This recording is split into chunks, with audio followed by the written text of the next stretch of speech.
Hello, everyone. Geophysicist Stefan Burns here with unfortunate breaking news. A gigantic magnitude 7.4 earthquake has struck Colombia, causing widespread damage, destruction, fatalities, and more. Tons of videos have started to roll in from Colombia. It struck early in the morning, just shortly after sunrise, and maybe a couple hours after sunrise. And this is not good. This is really not good. This was also forecasted by me to have a much higher likelihood of occurring because of the magnitude 7.2 and 7.5 earthquake doublet that struck about 6 weeks ago. As you may recall, there's also been this magnitude 7.3 here that struck Mexico shortly after that in July. So we've had four if you include those separately, but three zones of huge magnitude 7 earthquake activity around the Caribbean plate just in the past 6 weeks. And this is not good in general, because this caused tens of thousands of fatalities. Tens of thousands of people die from Venezuela, and uncountable economic loss with the buildings and everything coming down and more. Now we have tons of buildings that have collapsed and damage that's been done. And there's got to be some fatalities from this. It's going to be probably in the hundreds. I wouldn't be surprised if actually we end up with a death toll of 1,000, 2,000 people from this event in Colombia. The 7.3 in Mexico, thankfully, was off the coast, caused some damage, but not that much. But these three earthquakes all happening in the span of 6 weeks is remarkable, and that's not good news for other locations nearby, because what happens is this earthquake energy spreads out, loads other faults and plate boundaries, and gets them closer to rupture. And well, when you have these fault boundaries and these faults and plate boundaries that are close to rupture already, then you have these earthquake waves pass through them and load them even more. And now there's new stress dynamics because you've literally had movement on the fault and you've had 3 meters of displacement, let's say. Now you get a lot closer. That's why we were warning about Colombia back in June. Like the day of the doublet in Venezuela, I was saying Colombia could be next within a couple months. And well, that's what happened. I have a clip that I'll play for you later on in this live stream, my receipt for that from the live stream that I did on June 24th. But we are going to dive into what exactly has happened here in Colombia, and then we will talk about what perhaps comes next, because there is quite a bit of history with these connections in South America up then affecting North America. And if you look at the globe just geologically, right, you have Africa and Eurasia. They're all one big connected unit, you could say. I mean, even Australia here is pretty much a part of the group, right? And it's really North America and South America, which are on their own, which are interesting. So they have a lot of interconnection, and it's more than just geological too. It's also biological and more. And then Antarctica, of course, is the oddball out. So a lot to cover in today's video. Let's start off with some of these videos that have come in. These are really, they paint the picture. They show you exactly just how destructive this can be. I guess before I do that, though, I do want to show you just a quick update here, and that there has been a magnitude 5 aftershock that has struck. And with the 7.4, we can probably expect there to be a magnitude 6 plus aftershock. The highest magnitude I expect for that would be about 6.5. Doesn't mean it has to happen. Like Venezuela, for example, did not have any significant aftershocks. But here in Colombia, I think that's going to be more likely. So with there already having been a lot of damage in buildings now, a lot of buildings and structures basically on their last legs, and then a magnitude 6.4, let's say, rolls through, that could be really, really bad. The saving grace of this earthquake, because it could have been a lot worse, like really bad. The saving grace is the fact that it struck at a depth of 110 kilometers, as you see right there. So this is a subduction quake, all right? Because you have subduction occurring here underneath, And that's why you get these mountain ranges. There's some other reasons too, but in general, that's why you get these mountain ranges. See how they follow the arc of the coastline, the subduction? Okay, so that occurred right there. And at 110 kilometers deep, that's actually occurring very likely within the subducting slab. So the actual plate that's now subducting underneath, it had this basically this rupture at 110 kilometers down, and that earthquake energy spread out. So the reason why, that was good in the fact that it was deep, because if it had been really shallow, wherever the epicenter would have been, it would be beyond belief. What would have happened would have been beyond belief. We've seen this before. We'll see it again, I'm sure. Earth is 4.54 billion years old. The fact that it was 110 kilometers limited the destruction, but at the same time, it also means that energy spread out over a wider distance. So there has been widespread shaking felt basically across all of Colombia. And this, like a lot of damage here in Pereira, I hope I'm saying that right. And also Cali down here further south. But because this struck basically in between three major cities, all of them experienced strong to severe shaking. And that would have been a little bit more limited had it been shallower and, let's say, just centered under one of them, but then it would have been more destructive for that location. So pluses and minuses here, really not good. We'll get back more to the earthquake and its mechanisms. It was a mostly strike slip, but there was a bit of reverse thrust to it. So it's an oblique slip that occurred. So we'll get into some of that information first, but let's look at some of these videos, because this is really gives you a sense of what these people went through. It was about 90 seconds of shaking, minute to 90 seconds. The further away you are from the epicenter, the more the surface waves and the overall waves would have been reduced, and then maybe you're not feeling 90 seconds. But if you're right there, we're talking about 90 seconds.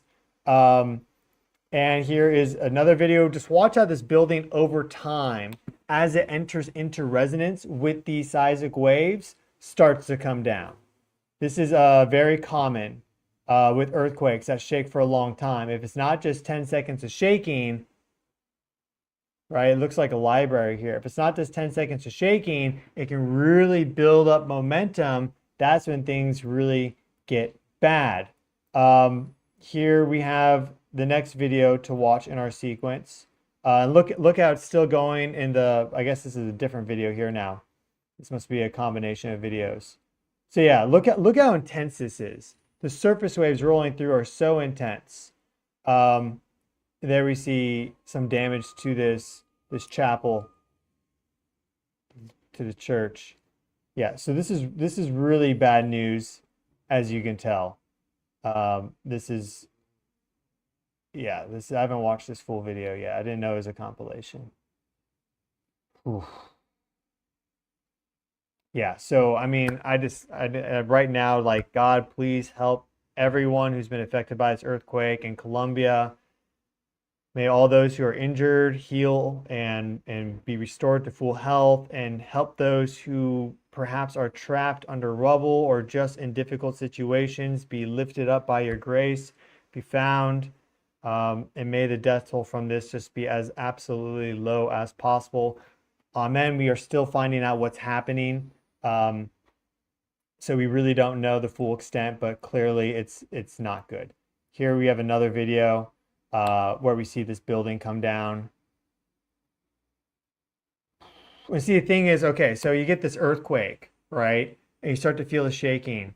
And it takes a little bit of time for that energy and resonance to build up.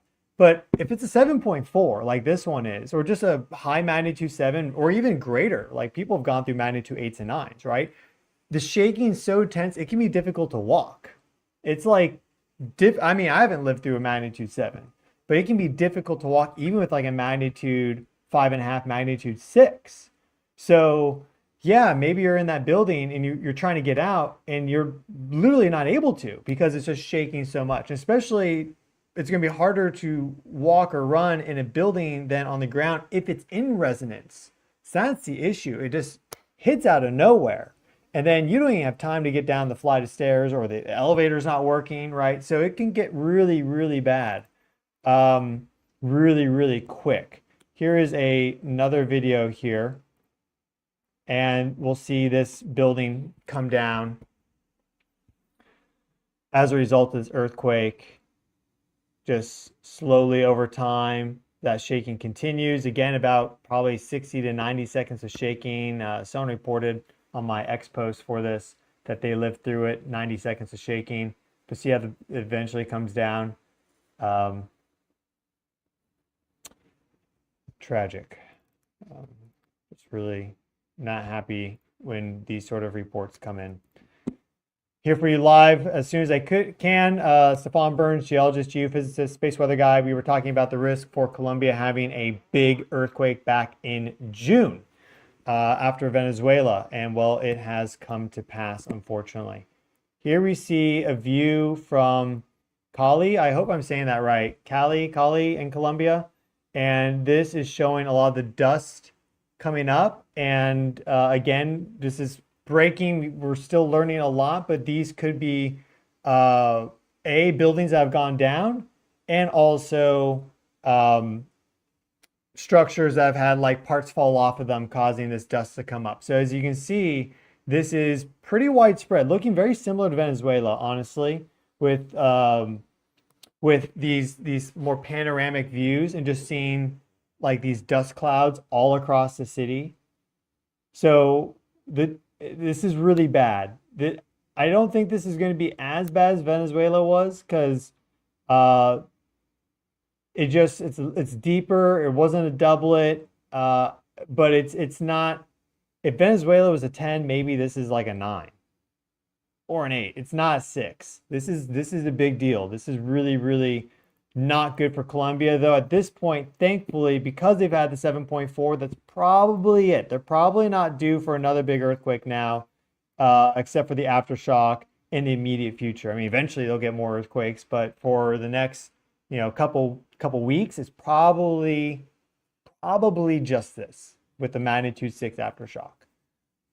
So that is, we don't want there to just be continuous earthquakes. But because you had Venezuela, Mexico, Colombia now, there's just so much energy in this area that's being released that we could be seeing even bigger activity. We had the magnitude 8.2 that struck Mexico in 2018.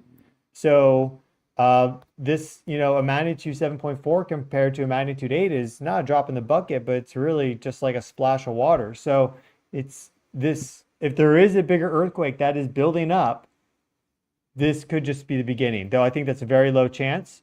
But it is possible. Geologically, it is possible. Here we see this building collapse in the background. Yeah, this is really tough stuff. This is the airport. 6 airports right now are closed across Colombia following this disaster. Because again, it was deep and so widespread with its shaking. There's been damage across and closures across 6 airports now. So basically air traffic is shut down for Colombia right now in the aftermath of this. And there's other videos you can see online. I didn't download a couple of them, but where you see people running as the stuff is falling down. I really want to show you the full extent with this video after the earthquake. I mean, this is really not good. Oh, actually, I did download one of the videos for the running in the airport. So here it is. I think this is the airport. Yeah, I'll turn myself off here. So it starts off slowly enough, but that's when you need to act. If you live in an area that can experience earthquakes, that is when you need to act. You need to either get outside to safety as soon as possible and or find cover.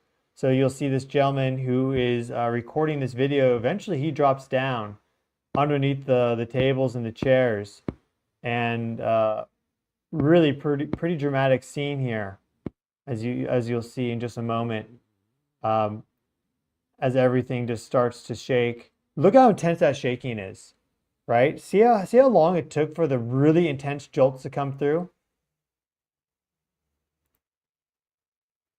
So it starts off, you get these initial jolts, but then the big surface waves really start to roll through. So if you're in for a big earthquake, you have a little bit of time, but not much, but you do have a little bit of time before it really goes down, as you can see with this video, right? So this is not the time to dilly-dally. This is the time to really be in that focused mindset to get out or get into a more safe location, take cover, take shelter, as this gentleman did here.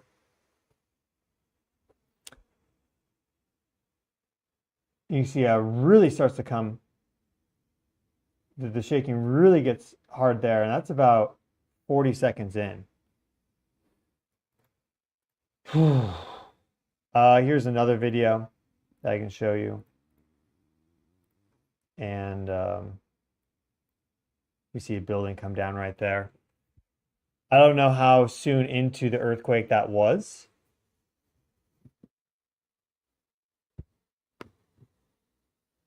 But you can see how many people are already outside. This looks like it's an outside kind of like square area, so they were already gathered there. Maybe a lot of them, but then more people came in. But look how it looks like that collapsed after the shaking. Doesn't look like it looks like they were already outside because of the earthquake, and then it collapsed. So those birds were all on the ground. They're back on the ground, those pigeons. So that's another risk that's highlighted with this video, is that the earthquake rolls through and then you think it may be over, but the building sustained so much damage that then it comes down. So you really have to be focused with your mindset and not take anything for granted. See, I think there were some people that were close to that building. If you look right at the beginning, it looks like there's some people really close by to that building right when it came down. See that? Yeah, and over there.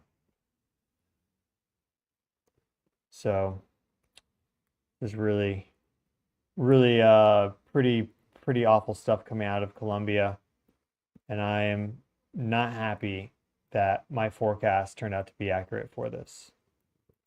But that is why I forecasted it, so people that did watch could take steps to prepare with a go bag, an emergency bag, and have water and food on hand, and just to know where they're going to go in the event of a bad earthquake, and for their work, for their home, maybe for the places that they visit the most, so they can take action, and it's not some new calculation they need to do in their head. When it's happening, it's like, I know exactly what I'm going to do because I've done a little bit of training here and a little bit of preparedness, right? And I can execute on the task, and that can save your life. What I'm showing you here is Piracé volcano. I hope I'm saying that right, in Colombia. Let me show you the location, okay? So we've been seeing new activity from this volcano here in Colombia just over the past few days, really. We've seen pretty big activity from Volcán de Fuego here. And I talked about how after the magnitude 7.3 in Mexico, that could wake up Fuego. And well, it took about 2 weeks for all of a sudden Fuego to have some of the biggest eruptive activity it's had in a decade. And the last big eruption it had was in 2018. And that was shortly after a magnitude 8.2 megaquake struck the same location. So we have this history of earthquakes affecting volcanoes. And it's more than just those examples. We have a very long, rich history of that. You just have to pay attention. Now we have the 7.4 here. And well, we see with this video that there was an immediate explosion of ash and sulfur dioxide and more from the volcano. So in the days, weeks, and months ahead, we could see a lot more activity from this volcano here. And that could be very, very bad. Hopefully, it looks fairly isolated, but there are some towns that are nearby. We hope it doesn't do anything too crazy, but it's certainly a big, notable volcano that's already very active. And now this could just basically take that to the next level. That is certainly possible. So let me show you this earthquake forecast receipt from my live stream on the 24th of June. Okay, so I'm going to play this video here So let's give this a watch. Earthquakes in Colombia, magnitude 7.2, 1991, 7.2, 2004, 7.1, 1917, 7.0, 1967. Look at that, 1967 being a big year for Colombia and also for Venezuela. So this is important to note. I'm just learning about this now. This occurring in July and this other one occurring in February. So this one preceded the magnitude 6.6 that struck Caracas. So we could be looking maybe at a follow-up response earthquake for Colombia in the months ahead.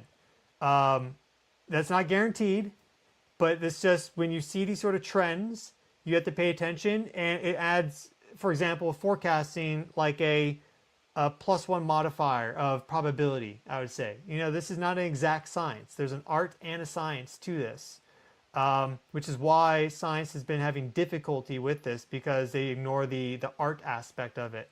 But if anytime I see two earthquakes pop off close together within the same year, they're linked together, because there's tons of research now showing how, for example, the seismic waves from this would load energy onto the faults over here.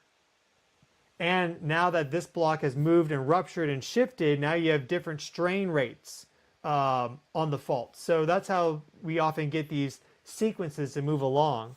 So we could be looking at Colombia going forward. It doesn't have to be Colombia first and then Venezuela. It could be the opposite. We could be looking at Colombia going forward. And I already mentioned again, New Madrid in 1812. That preceded Venezuela, and also SoCal in 1812. So both of those locations also, I would say, have that +1 modifier for not just the next few weeks, but really honestly, at least the next 6 to 12 months, about probably a year time frame. So it's not something to chat about every single day, but it's something to be mindful of and aware of. Okay, yeah. So that was the day of the Venezuela doublet, and I then, of course, talked about that more as the days went on, and we did follow-up reporting on Venezuela and then the 7.3 in Mexico. So I talked about Colombia quite a lot in my recent videos, but that was the day of Venezuela because we were looking at this earthquake trend. So let us do that now. Let's look. Well, actually, before that, we really need to look at our event page here, our Did You Feel It, and our map and more. So let's start with the type of earthquake it was. And as we see with our moment tensor plot, I'm going to break it down. So if you don't understand what this looks like, that's fine. They're kind of complicated. But we have 3 numbers here, and there's 2 solutions. So when you have an earthquake, you can get 2 different solutions from measuring those seismic waves that hit the seismograph from wherever it hits in the world, okay? Especially if they're a big earthquake. And then you can calculate down to 2 different solutions, and one of them will be right. There's just a limitation with the math in order to narrow it down to 2, but not beyond 2, like not 1. To get just a single final solution, you need to know the regional geology, and maybe that's the fault line, and you just know that that's the strike of it. So these 3 numbers here, what are they? The first one is the strike. So basically, just think of the cardinal direction of the fault. And then the second number there is the dip of the fault. So here it says 72. So that would be, it's a pretty steep slope of 72 degrees. And then 33, this number goes from 0 to 180. And it can be negative too. If it's positive, it means that there is this reverse thrusting motion to it. Okay? So if it's negative, it means that there's some sort of extensional movement like this. If it's positive, it means that's thrusting up. And there's this compression. Well, if it's 0 or 180, and it doesn't matter if there's a negative sign there. If it's 0 or 180, that means it's a perfect strike slip where the plates grind past each other like this. Now, of course, that fault can be sloped, right? But still just a perfect side-by-side lateral movement, okay? Here we see that the 2 solutions are 33, and for the other one, 159. Which is 20 off of 180. So both of them are primarily strike slip, but there is for both of these solutions a bit of a reverse thrust motion to it, which is generally a more destructive earthquake as well. It's generally these reverse thrust earthquakes that are destructive. So strike slip with a bit of oblique thrust upwards from this, and both the fault solutions, again, the dip on them is about, well, if you take the average, it's about 65 degrees, but 60 to 72 degrees.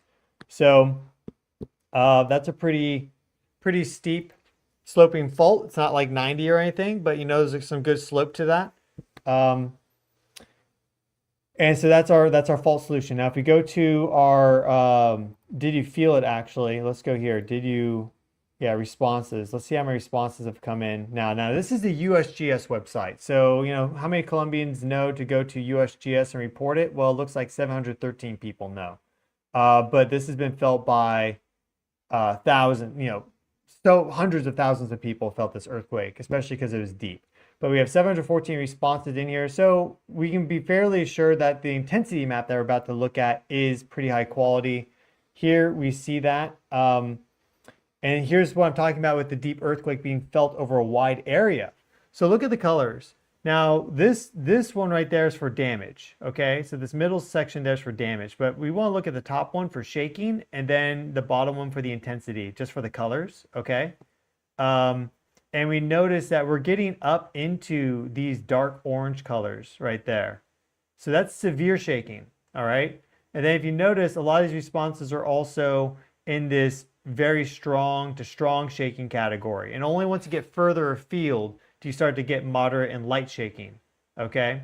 So look at how widespread this very strong to severe shaking is. Like you have some reports of very strong severe shaking all the way up here, then all the way down here. So huge area. And there's probably about 100, 150 kilometers of fault rupture that occurred. But again, this is down 110 kilometers. So it's probably within that subducting plate block. And that just, you know, that had a break and then shot that energy up. So if we go to our interactive map here, we can see this a little differently. We'll put on our responses there and our tectonic plates. So it's actually a little cramped. But here we see the geography and geology of Colombia is intense. So we see just how wild this is because it's all chewed up by the different mountains and everything. It's going to naturally spread out along the valleys. The shaking is going to be more intense there because you have more sedimentary fill that will just liquefy and shake a little easier. But we see the earthquake occur right here in these mountains, and that's the epicenter. Of course, the hypocenter is down 110 kilometers, and that's where it actually occurs. And you see that this is widespread over the majority of Western Colombia. We see it really didn't go into the Amazon too much, mostly being stopped by these mountains there. And for whatever reason, they have it stopped. Just they have their own limit with their data going further north. But most of the population center looks like for Colombia felt this earthquake. So this was really strongly felt with these communities here. And thankfully, the capital, Bogota just did not experience the strongest shaking. You know, they got hit, but it wasn't like crazy. That would have been really bad because there's so many people living there.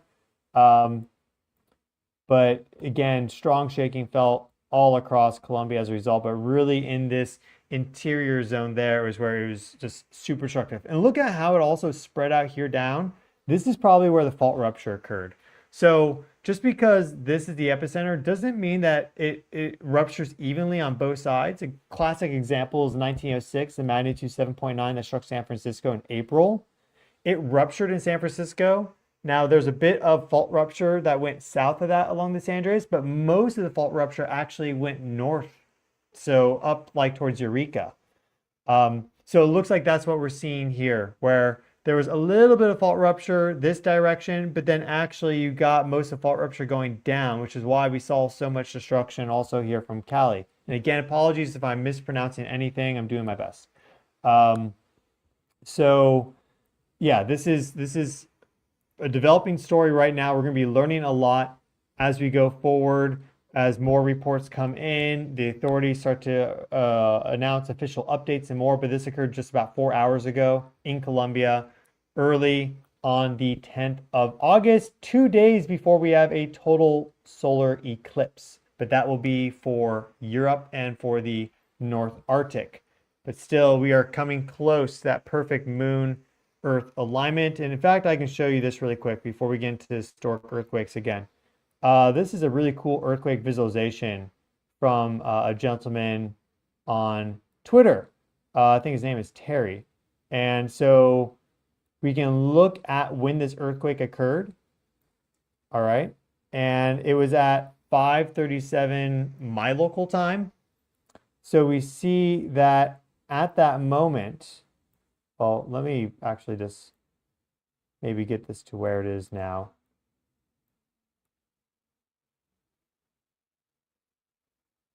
Okay, so I'm showing you here the position of the sun and the moon. We see that they're getting closer together effectively, all right?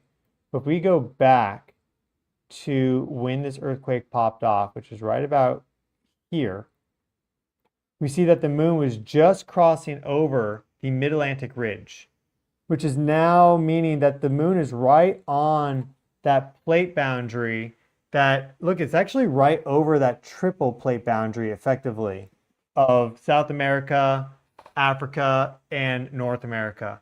So really it's the moon moving, but it's also the Earth more so rotating. But you do see how we had that alignment with the moon directly on the plate boundary as this 7.4 occurred. And I just mentioned that because there is more and more evidence we're seeing now that we can really track this stuff in real time quite easily, that these crossings, when you have the moon cross over a plate boundary, that seems to have a higher likelihood of triggering an earthquake versus just like random statistically.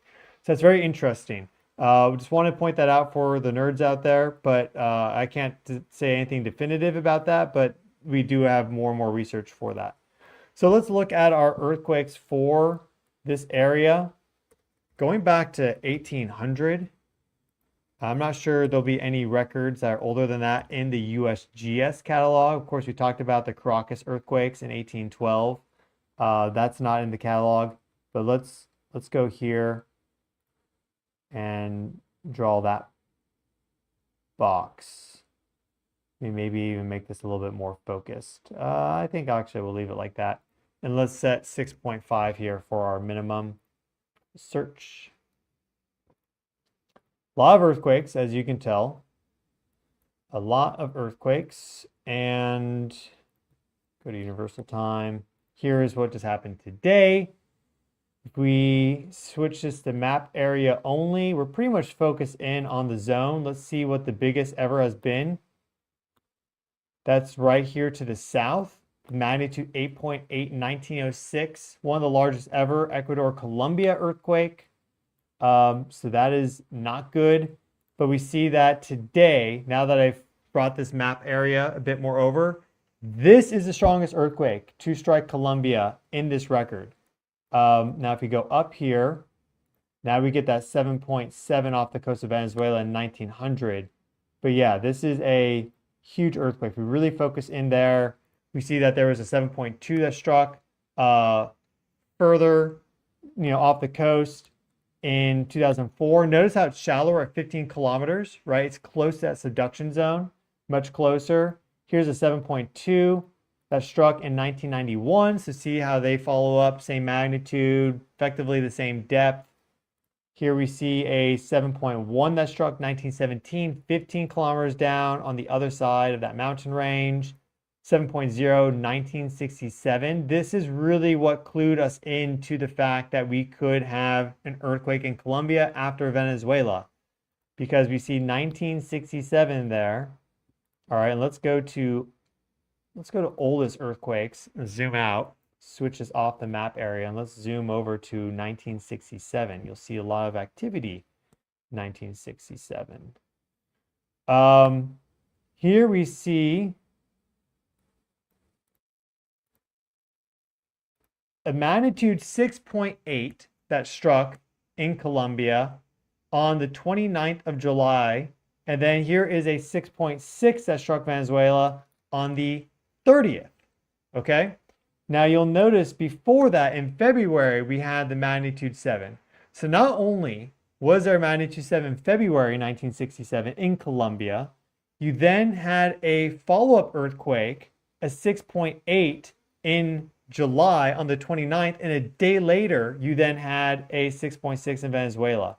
So that is really quite striking, especially the one-day differential. You have not only the few-month differential with the magnitude 7 having loaded a ton of energy all across South America, Central America, even maybe further afield, but then you even have this one-day differential there. So clearly these two are very connected together, right? Now this earthquake map here from the USGS, they show the plate boundary stopping there, and then they show it picking up here. Well, why are these mountain ranges there, right? These mountain ranges are there because literally that's all connecting in, okay? It's all one. There's no country lines for the Earth, right? The Earth doesn't care about whether this is Colombia, this is Venezuela. This is all one unit geologically, very much so. So that is a clear example of this connection. I think there's actually maybe another one in here too, though we'd have to find it.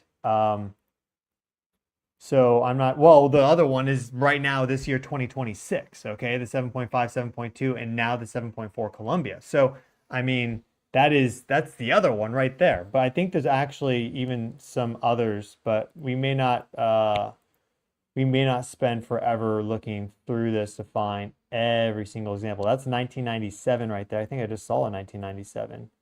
That's a 1994.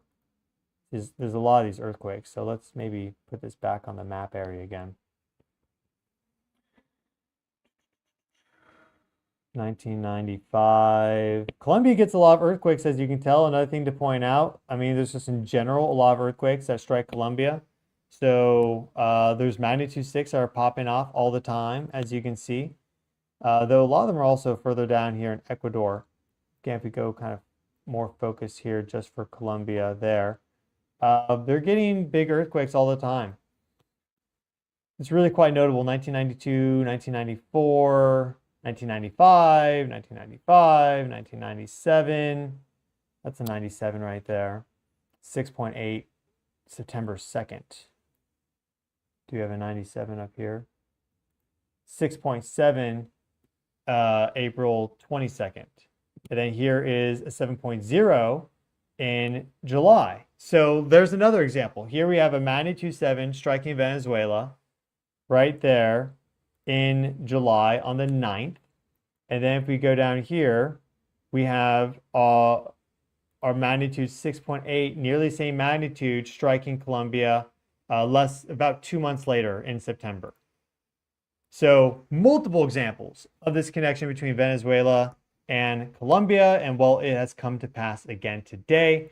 The new risk factor basically is in 1812, we saw there be activity with Venezuela with a doublet, just like what we saw this year in 2026. We saw activity with New Madrid starting December of 1811, but going through effectively the beginning of summer 1812. And then we also saw a doublet there in Los Angeles, that area, December of 1812 with magnitude 7s. So there is also this larger connection between these locations. It seems at least 1812 is indicative of that. And as we just saw, multiple examples, 3 different examples of this back and forth earthquake activity between locations that are a little bit more distant than typical geology suggests is possible, right? But we're talking about Earth scale, baby, so it's totally different. You know, we need to stop looking at just the super ultra specific and dissect and slice and dice and, you know, get totally lost in nonsense. We need to look at big picture stuff here if we want to have a forecast ability to forecast this stuff. So 1812 is, you know, our example of there being reciprocal activity to the north, and we just had an 1812 event effectively strike Venezuela in June. So there's that resonance as well. There's some others I've mentioned. For example, in 1952, a magnitude 9 hit Kamchatka, Well, in 1952, we also had the magnitude 7.5 Kern County earthquake. And while we had the magnitude 8.8 strike Kamchatka, same exact sort of earthquake, just a little bit weaker in 2025, last year, July 29th. So we're also having perhaps that resonance get activated at the same time with California. So California now is in the crosshairs for sure. Now that we've had all this activity here, let's actually, let's go back to Google Earth really quick. Well, I want to show you this first. I just want to point out, not saying that this is the reason, though there is evidence, data, research for this, but I just want to point out that we've had 2 geostorms since August began. So these are both G2 minus geomagnetic storms. What does that mean? Well, we had these solar storms, these blobs of plasma, you know, these huge waves of super ionized matter and energy just sweep past the Earth because the sun launched them out. And when those hit the Earth, it compresses the magnetic field. It creates really strong electric currents in the ionosphere and causes these big fluctuations to Earth's magnetic field strength. And the magnetic field is really what connects everything together on this planet, more so than anything, really. So we do see this connection between geomagnetic activity and earthquakes. We've seen how really big earthquakes, like magnitude 9s, actually can cause there to be reverberations in the magnetic field itself, which is wild to think about. A good example of that is 1964 Alaska, magnitude 9.2.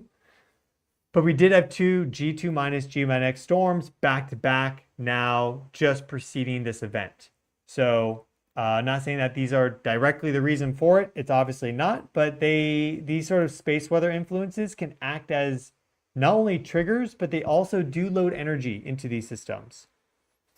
You know, most energy is being loaded in through plate tectonics. You know, the plates, you know, there's these convection dynamics within the Earth and more. So they build up strain, stress, and eventually they rupture. But space weather also has a loading effect, and then it can also be a triggering effect. So we did have these 2 back-to-back strike before the 7.4. If we go further back, we see here a pretty big storm that struck us on the 4th of July. And we had some pretty wild planetary geometry then, and we had the 7.3 in Mexico on the 17th. The typical time delay that they found via the research, I think this will be updated as we do more, but as of right now, the typical time delay that we see is it's like within a month period that we may see heightened activity after these sort of geostorms. So keep that in mind. So yeah, and there's other things like coronal holes that I've talked about at length and depth on this channel, but today that's beyond the focus of the video. So I can show you a visualization for the seismic energy spreading out with this web page here. And maybe it's updated even beyond what we got. Okay, so let me download this to show you guys. We'll see this seismic energy spread out across North America. They're still working on the more zoomed out view, I presume. Did this download?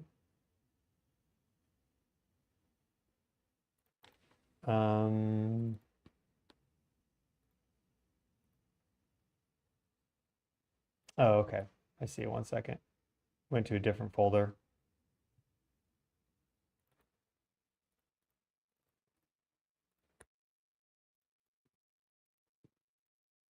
Okay, here we go. This is the visualization that we have right now that I can show you. And look at how it really hits all across simultaneously because it's coming in. This is the Great Circle path right there, okay? So it's, you know, the globe, so it's sweeping like this. But look how it really sweeps across the entire United States, right? We talk about California a lot. California's super overdue, whatever. And we see so much action here because there's so many seismographs in California. Each one of these dots is a seismograph.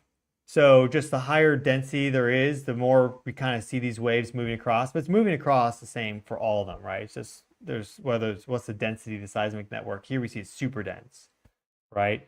But we kind of think often, because we talk about California so much, like, oh, you know, the earthquake energy loading into California. Well, look how it's loading across the entire North America, all of North America.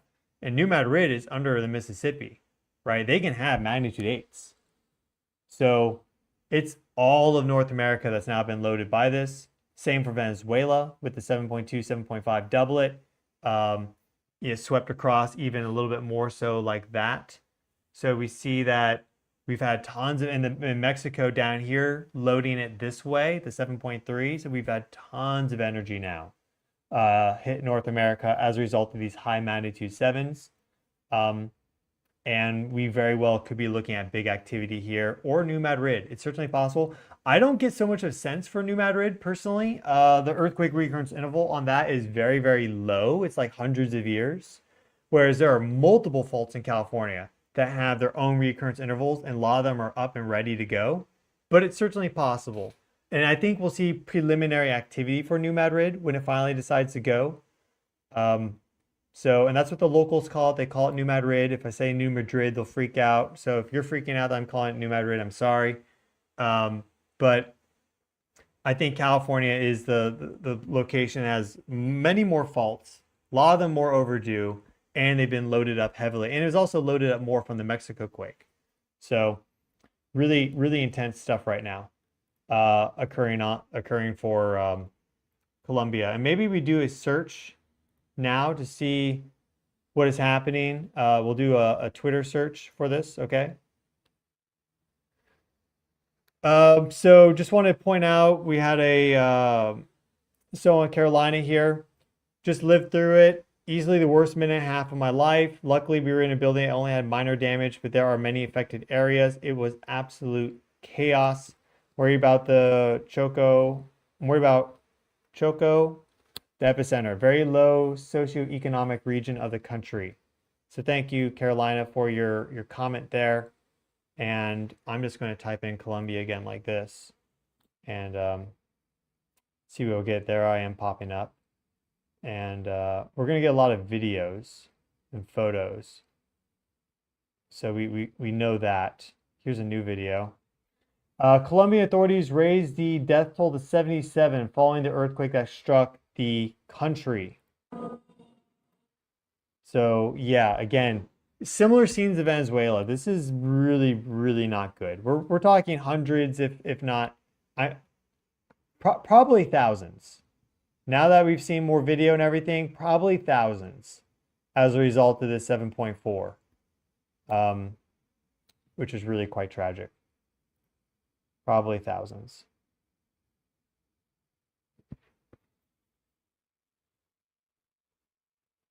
Yeah, dozens of buildings. I think it's actually more than dozens of buildings. Now 7 airports have had their operations suspended. I reported earlier that I was 6. This is saying 7, posted an hour ago. Here are the airports that have their suspensions shut down right now for safety reasons. And then look here, this airport is being suspended due to ash from Curacao volcano. So that volcano very likely could give us a big show in just the next few days to weeks. I think that's almost guaranteed we get a big eruption from it now that this earthquake has shook it up. There's a little bit of a delay. It's not immediate, though this initial kind of eruption was. But in terms of a bigger response, I think we're probably in a few days to a few weeks going to see that. Look at these stairs that just collapsed here.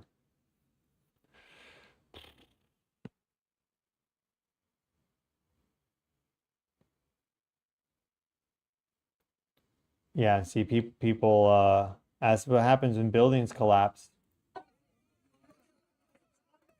Turn the volume down. Someone getting pulled out.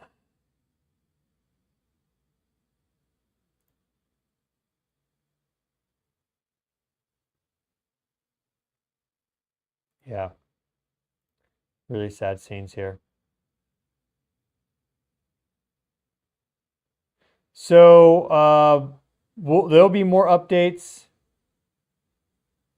as time goes on. I'll be posting them to my X account. That's at Stefan Burns Geo. You can see it right here at Stefan Burns Geo. I'll be back with updates too.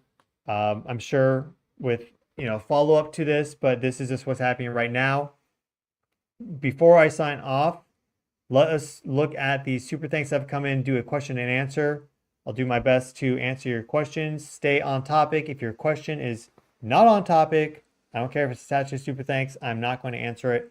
This is a serious situation, so let's be respectful of what's happening.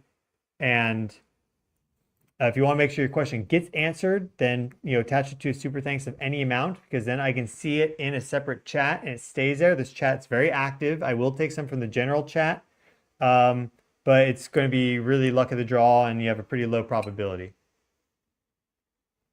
It's just the reality of the situation. I'm sorry. So I will take some from the general chat, but if you want your question answered, ask it as a super thanks of any amount. It's fine. It doesn't have to be much. It can be $2. RP Montana. I'm in Costa Rica near Rincon de la Vieja volcano. It's been trembling, rumbling with weird lightning. Yeah, so it's also Central America. I should have probably talked about this a little bit more. Central America is also very much now at risk from this. We see all the earthquakes that have occurred recently, okay? Colombia, Venezuela, the unusual record-breaking 6.1 in the Gulf, the 5.0 Texas, the 6.0 struck Baja, a 5.6 in Willits, Ukiah, California, which is historic. There's a 7.3. We get big earthquakes here, baby, like really big earthquakes in Central America. And so we could very easily see something happen here as well, right? So just kind of what happens is that once an area really starts to become active, it stays active for a while until effectively everything gets shaken out. So we saw that last year and this year with the Ring of Fire. After that magnitude 8.8 megaquake that struck Kamchatka, we go over here really quick, right?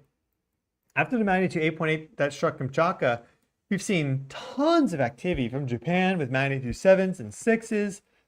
Philippines has been very active. Indonesia has been very active. Vanuatu. I mean, all these locations here have had magnitude 7, Solomon Islands, and more. I mean, it's just been so crazy active for the Western Pacific Ring of Fire for the past 6 to 8 months. Now it seems to finally be shifting over here to the Eastern Pacific. And keep in mind, there is a super El Nino right now that is building. So there's huge amounts of super warm water off the coast, right? Changing the atmospheric dynamics, creating monsoons, and all that has an effect on the Earth. So I wouldn't be surprised if the two are connected, though in a subtle way. So yeah, now that we've just been having tons of activity here, I mean, this actually, of all the places, is Central America that's looking the most right, because look how it's perfectly situated in between all three locations. And volcanoes too, then, as a result, would really be something to watch. And they get big subduction quakes. Maybe a little bit more so here, right, near Mexico. But El Salvador, Nicaragua, Costa Rica, Panama, big earthquakes can pop off in these locations. So that is somewhere to watch. And also here, Indonesia, Malaysia is the antipode. So let's check that out before we get to our questions. Let's check out the antipode for this. Go back and find our best Cartago, Colombia.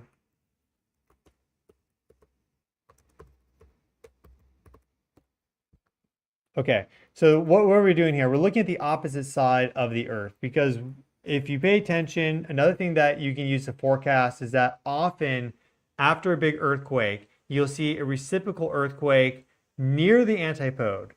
It's usually not right on it. There seems to be a preference for a 5 to 15% deviation off of the antipode. Okay, so but we do see where often within like hours to a couple weeks, the antipode quakes. And especially if they're bigger, then there can be a little bit more of a delay. And for example, with Kamchatka here, we saw this back and forth with Drake Passage multiple times last year. Like it happened over the span of like 6 months where they were going back and forth with magnitude 7s. So now we've seen our antipode here being for Indonesia, but really the antipode zone being all across this area here. So this is an area also to watch in the days and weeks ahead. Okay, let's go back. So thank you for bringing our attention to that owl. And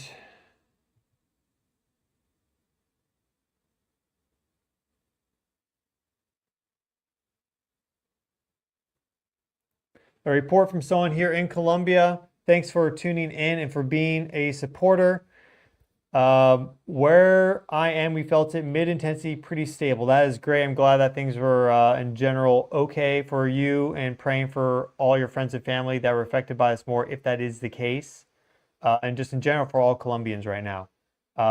Really is tragic what has happened. And it's what's forecasted back in June. We talked about this possibility. There's a history of this, and it happened.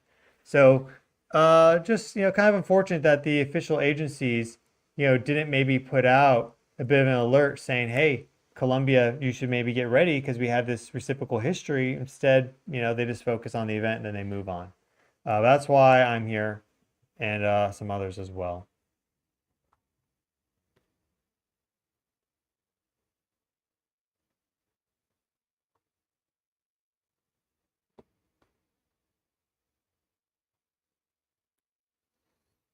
Okay, so to get to some of these super thanks, subtle NRG, what areas in California are now at greater risk? In general, just all of California, but really more Southern California would be at greater risk because of this. It's a little bit closer, and that's also where the doublet hit in 1812 as it relates to Venezuela and the Caracas earthquake of 1812. That was in March, and this doublet in LA was in December. So that's a 6-month delay. All right. So it's that 6 to 1 year time frame that we're worried about. And if we get kind of past that, then maybe we can start to breathe a bit of a sigh of relief. But because we've been seeing so much activity in Northern California, it's hard to rule out Northern California. So really all of California is problematic right now. And going down also into this region, we've had big earthquakes here. They're just less likely. They're less frequent, but they occur. So really, this whole zone here is really, in Mexico too. I mean, the 7.3 was down here. A big earthquake under Mexico City? Well, that'd be really bad. And there's other places as well. But, these possibilities all exist. I just think that we're very likely to see now a higher seismic response going north from South America into North America, Central America included, and also across the Caribbean. Possible. Just this whole area is in the zone. So to slice and dice too much is just not really going to serve anyone. Just if you live here on the globe, you need to have some sort of plan in place, and you need to have some supplies ready and in hand. Texas Even Star. Are there more land-based earthquakes than the average above 6.5 this year? I know many earthquakes offshore is normal. Yeah, we'd have to look. I'm not exactly sure, but we have had quite a few land-based earthquakes because of Venezuela now that are big, because of Venezuela and Colombia, so it does seem notable. But to directly answer your question, you have to do a pretty exhaustive search, and we don't have time for that. So thank you for your super thanks, though. And Michael, looks like he was reporting here from Colombia. His homestead was shaking for almost 90 seconds. I have friends whose apartment complex collapsed minutes after he got out. Thank God he got out. Sent a voice message. They sent me a voice message in English. I can forward with their permission. That's quite all right. Thank you for your report already, your boots on the ground, and your super thanks. It the super thanks helps it to get shown on the channel. But we really should be sending it back to you. So thank you so much, and much love and blessings to you, all your friends and family, and to all Colombians right now who have been going through this. And there is, again, a risk of a magnitude 6 plus aftershock in the hours and days that follow. I mean, certainly magnitude 5s, but magnitude 6 is very likely, I think, in the next couple days. Lauren, thank you for the super sticker. And Cherry, thank you for the super thanks as well. Huge super thanks here from Exodus Matthew. So thank you so much for that. Much love. God bless. We appreciate your support. Geraldine with a 8 super thanks. Another one. Yeah, thank you for that. And I'm glad you had a good experience with that live stream that we did. That's awesome. Thank you for your support of the channel. Big supporter there. Susan, thank you for your super thanks as well.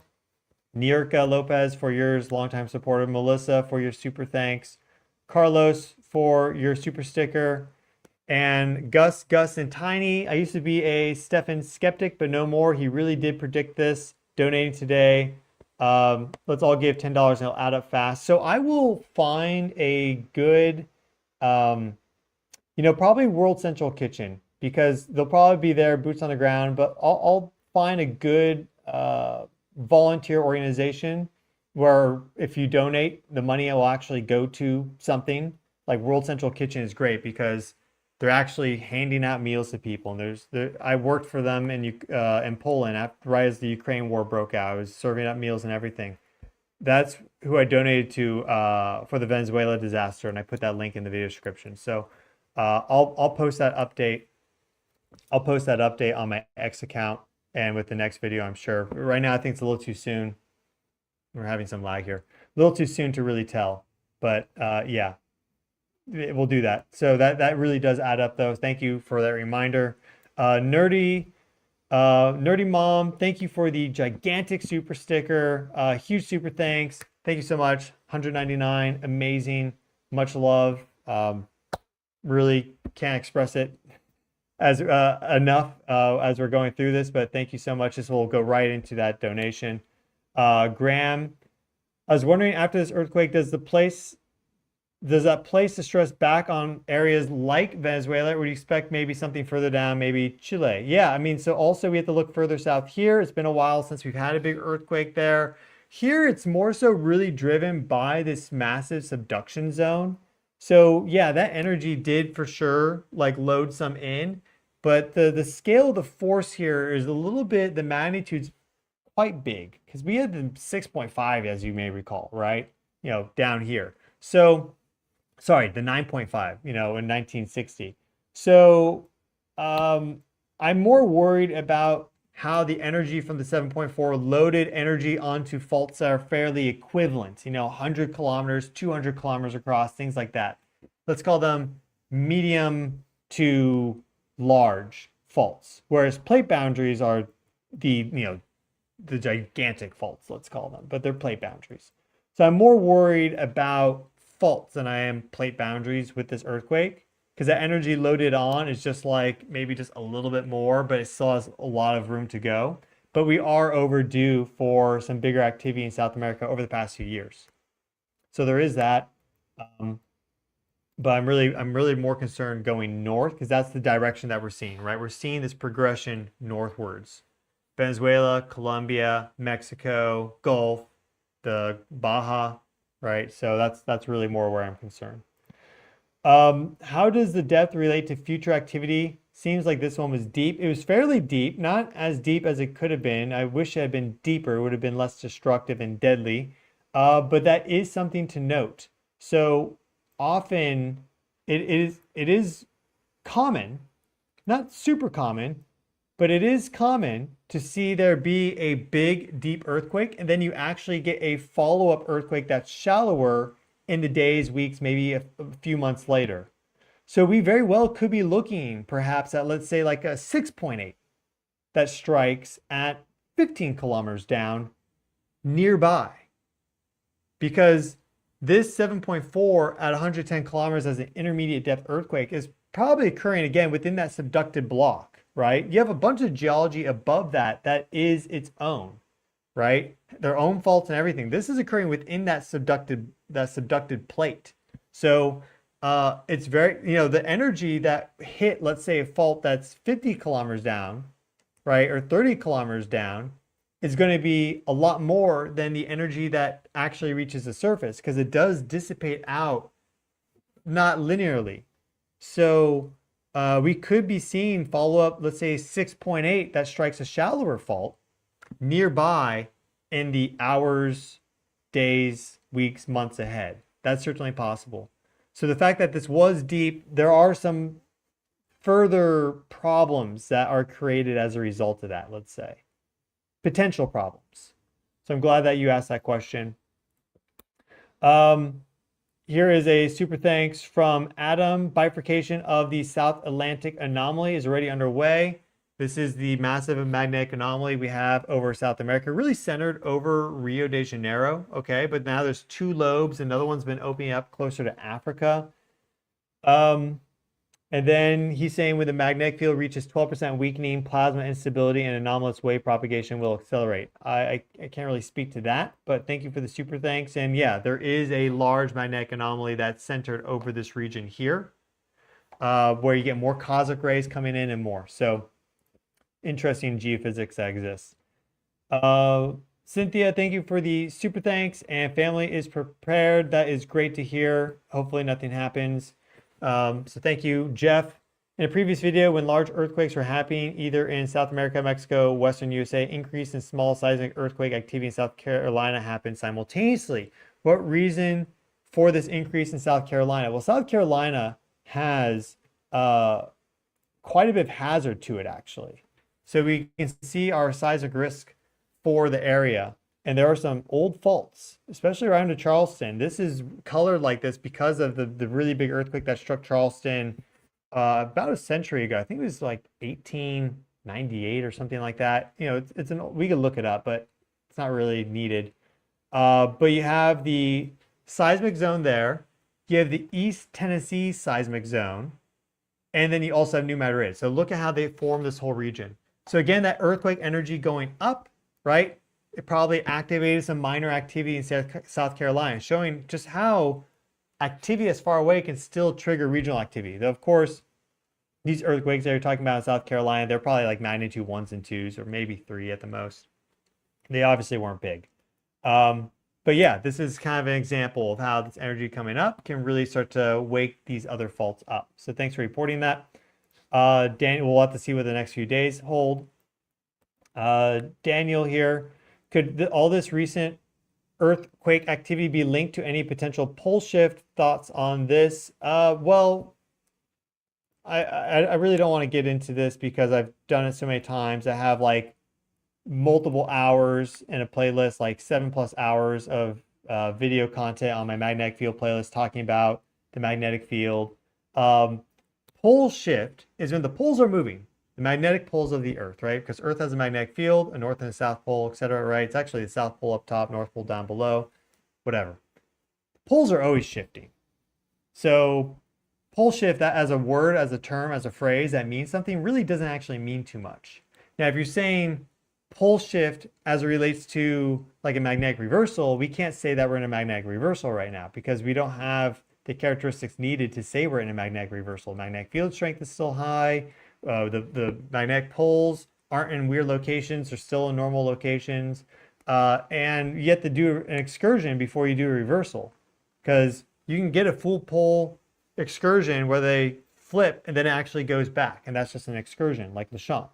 So does the pole shift connect into this? Well, I think there's definitely going to be a connection between earthquake activity and the magnetic field if it's undergoing an excursion or reversal.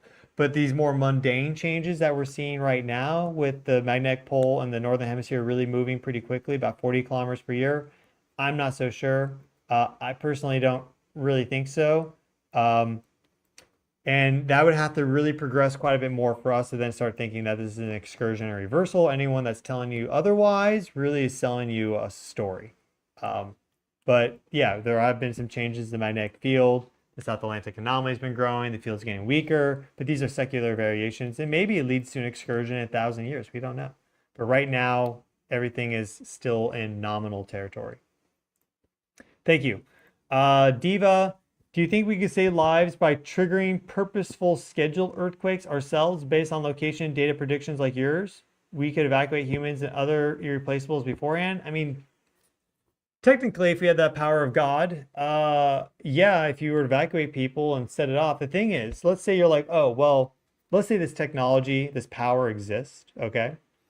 And you're like, well, let's set off a magnitude 6 to prevent the magnitude 7. Well, the magnitude 6 is like a 30th the energy of the magnitude 7.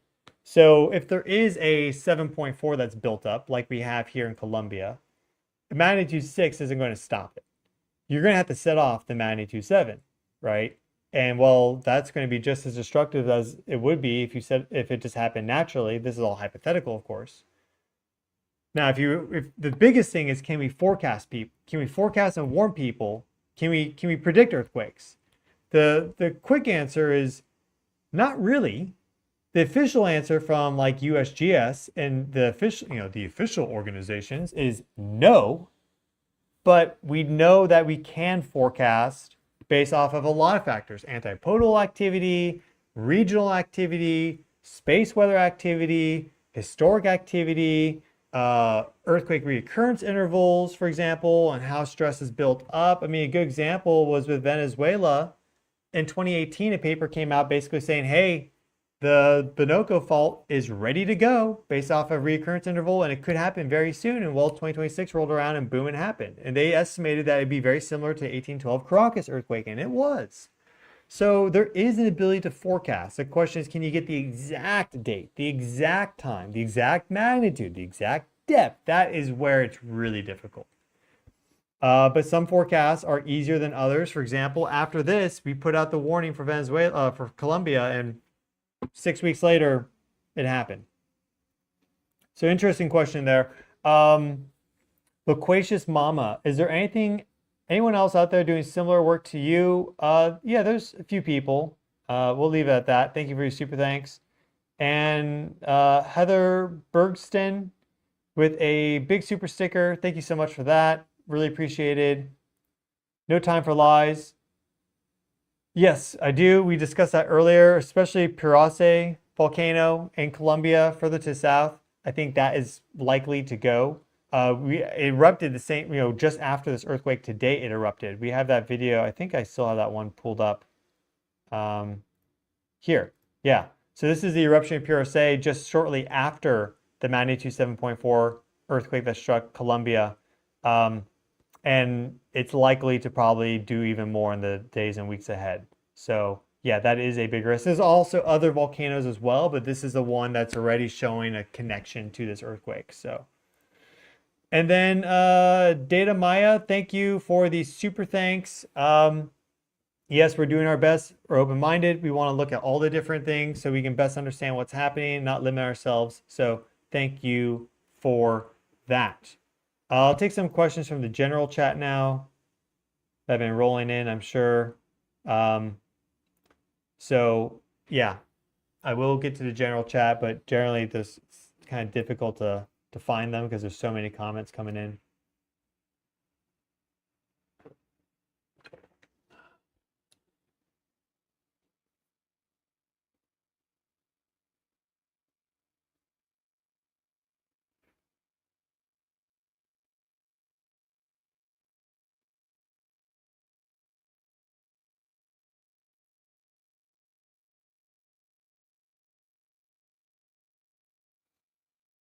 See what I'm talking about? I'm looking through them. I'm not seeing anything. This is why we do the super chats, because no one actually asks questions in the general chat.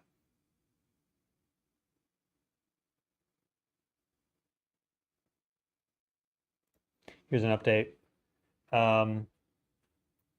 Take this for what it's worth. I mean, I can't verify, but Lugs is saying 57 casualties at the moment. Pereira, Cali, Manizales are badly affected. Yeah, it's going to be hundreds, and I wouldn't be surprised if honestly we get if you get thousands from this. We're already having nearly 100 reports coming in, and it's only been a few hours. So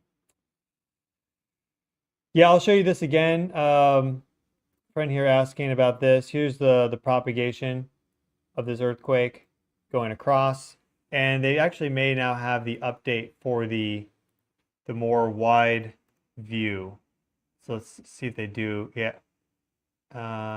Yeah, here we go. So let's load this one in.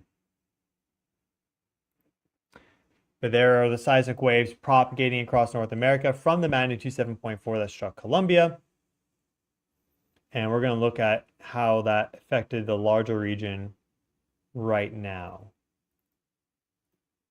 Yeah, there we go. So let me load in this new file.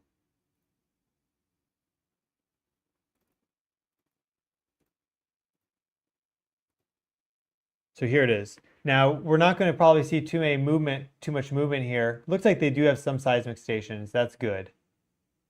It'd be easier to see these waves if they had more seismic stations that they were processing data for.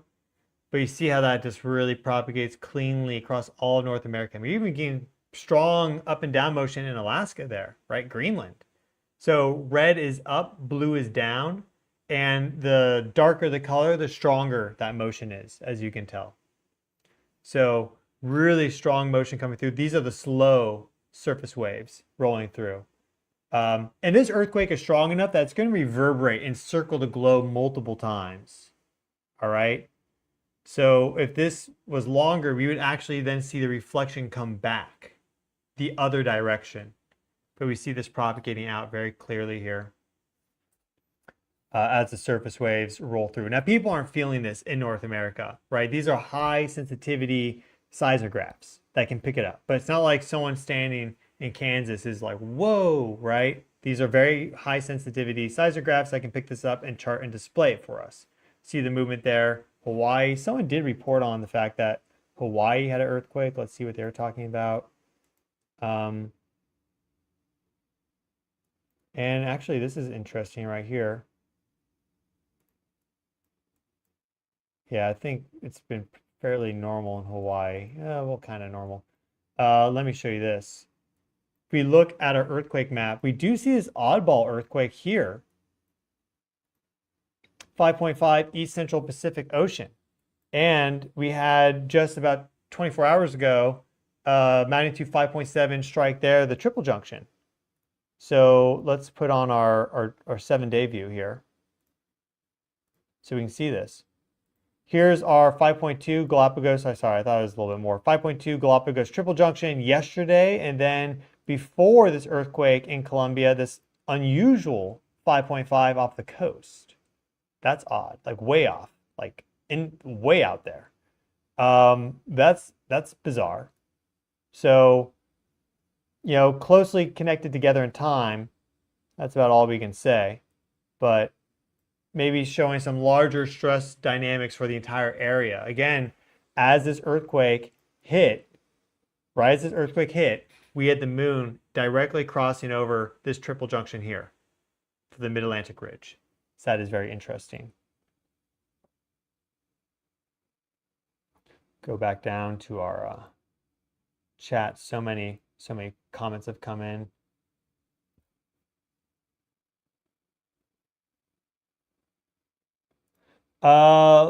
Lei Floic from Colombia, thank you for being here. I hope you are okay, friends and family, and more. What are the chances of another big earthquake hitting in the coming days? We did discuss this. I think a magnitude 6 plus aftershock is very likely to occur in the next few days.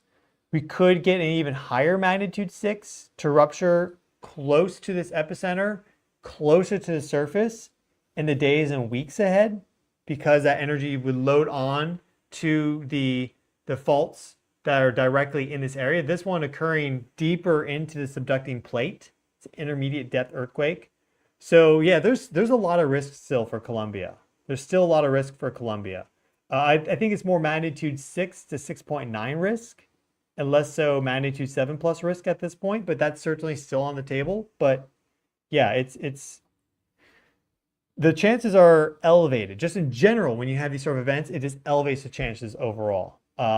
So yeah, definitely, and it could be a little further afield. It could be, for example, over here, this like let's say shallower magnitude 6.8 that we talked about, hypothetical talked about. It could be further over here. So yeah, these are some real risks that are that exist. Barbara, thank you for the super thanks. And Adam, thank you for the super thanks as well. You guys can read his question and his comments and research and think about that more however you want. Thank you so much for that. Go back to our main chat again.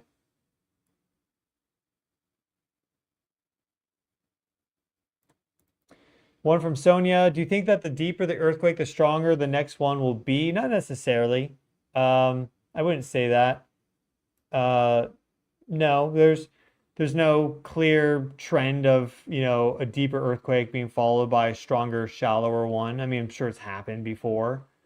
So, that's something to think about. But there's no clear trend that I know of that like really indicates that's the possibility. And a question here from Kurt, what is the sun doing? Well, we can give that a look. We have the energy analytics webpage here.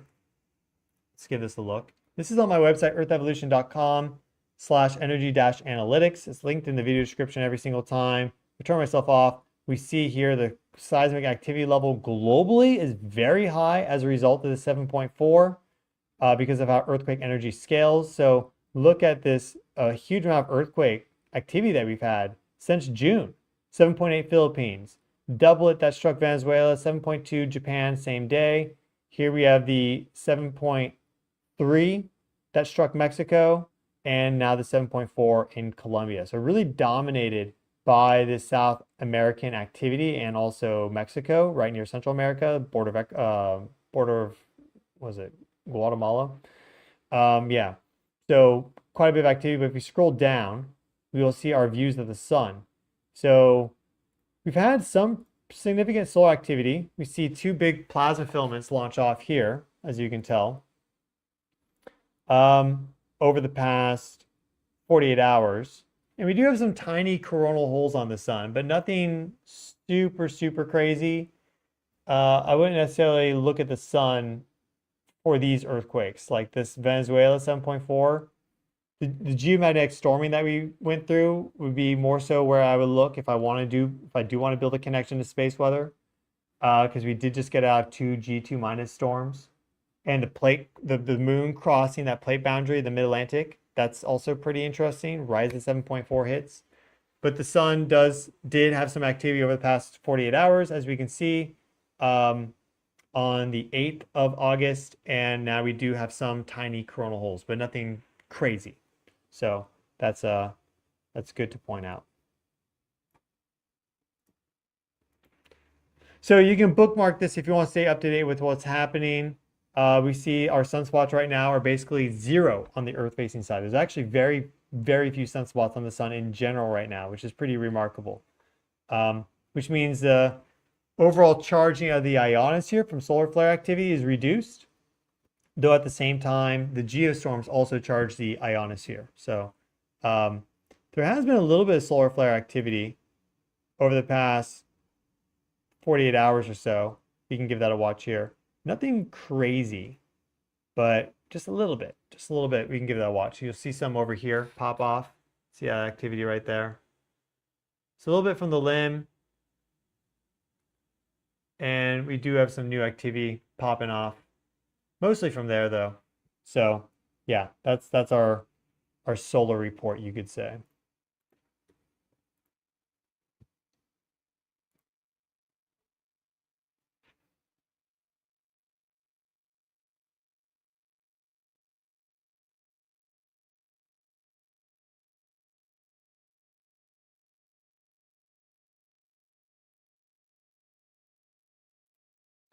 And interesting comment here about the increase in volcanic activity and earthquake activity being linked to global warming or being influenced by it. What we can say there is that, what's happening with our climate is mostly right now being evident. It's self-evident, right? You behold these truths to be self-evident. Global warming is self-evident, folks. What's happening right now and the way the planet's changing is self-evident. We're seeing that really in the atmosphere and also the oceans, because the oceans have absorbed a tremendous amount of heat and also carbon dioxide, which is one of many greenhouse gases, water being the dominant one. But changes the atmospheric circulation and mass flow and everything influences the Earth and its nutation, its wobbles, like the Chandler wobbles. So there is this connection between angular momentum of the atmosphere and the actual spin rate of the Earth and then earthquake activity. So yeah, there is going to, and there's way more than this too, because as the Earth warms up, there's more water, it gets more electrified. Now you have stronger electric currents flowing through the Earth, and probably just in general, more volcanic and earthquake activity. I've talked about that at depth billions of times, basically. So I'm not going to go into everything again here. Some of the recent live streams, we've really, especially around the Mexico quake, we really talked about the electrical connection in depth. So you can check those out if you want to learn more. That was around, again, middle July. You can go to his live streams with the live stream tab. But yeah, this is all connected into that. So you're not wrong. Now, in terms of natural magma coolant, I'm not so sure, but yeah, in terms of atmospheric circulation and angular momentum and spin rate of the Earth and Chandler wobble nutation and everything, that's all connected in. We know that very clearly.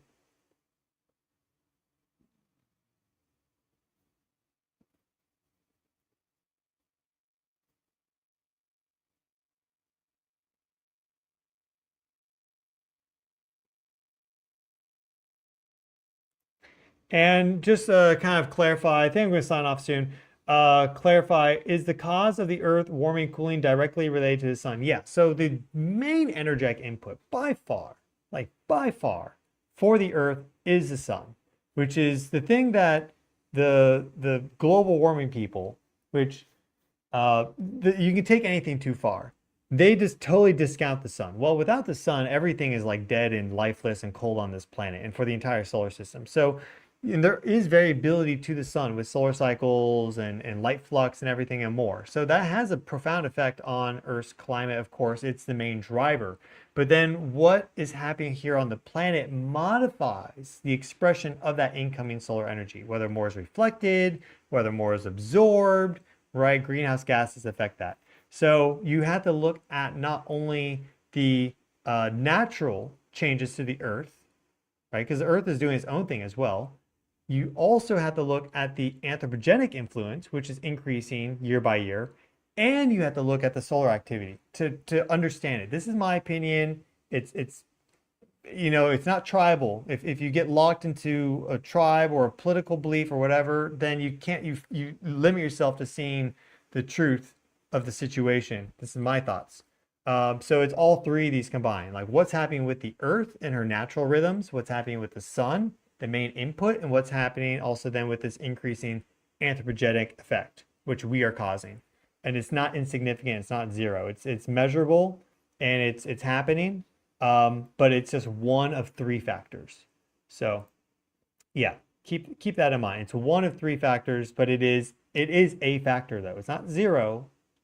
We are having a significant influence now on this Earth, energetically, geologically, and more. Biology always has. We're just now the highest expression of that in terms of the magnitude of the effect, other than maybe plankton with the great oxygenation event that occurred billions of years ago, right?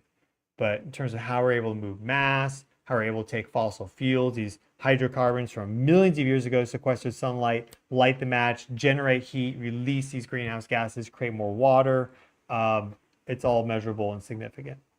So we will sign off now. This has been a long live stream. I'll be back with more updates. Again, I'll be posting updates in between on my X account at Stefan Burns Geo if you want to stay up to date. So thank you all so much for watching. One final prayer. Please, God, help everyone in Colombia affected by this. May those who have been injured heal up quickly. May those who have been trapped by the rubble the destruction, buildings collapsing, everything. May they be found. May they be unscathed, unharmed, and rest in peace to anyone who has lost their life during this event. They are now with you. Really, we just pray for the people of Colombia, and we also extend our prayers to everyone in the surrounding regions who are now at a greater risk of a similar event to occur. So we ask for your benevolence there. Thank you so much. Amen. I'll be finding a volunteer group to send some money to. Probably World Central Kitchen. I imagine they're going to mobilize for this, but I don't know yet, so I can't confirm. But that's probably where I'll put a donation. So that's what I'd recommend too if you want to send some money. World Central Kitchen is the one that I personally like and resonate with. But I'll post that update either in the comments or on my X account, probably both. So stay tuned on that if you want to help out more directly. So thank you all so much. Wishing each and every single one of you well. Please take care of yourselves. Make sure you are prepared for natural disasters wherever you are. They happen, they're real, and they can be quite sudden, as you can tell with earthquakes like this. It just erupted onto the scene. So with that, I'll see you all in the next video.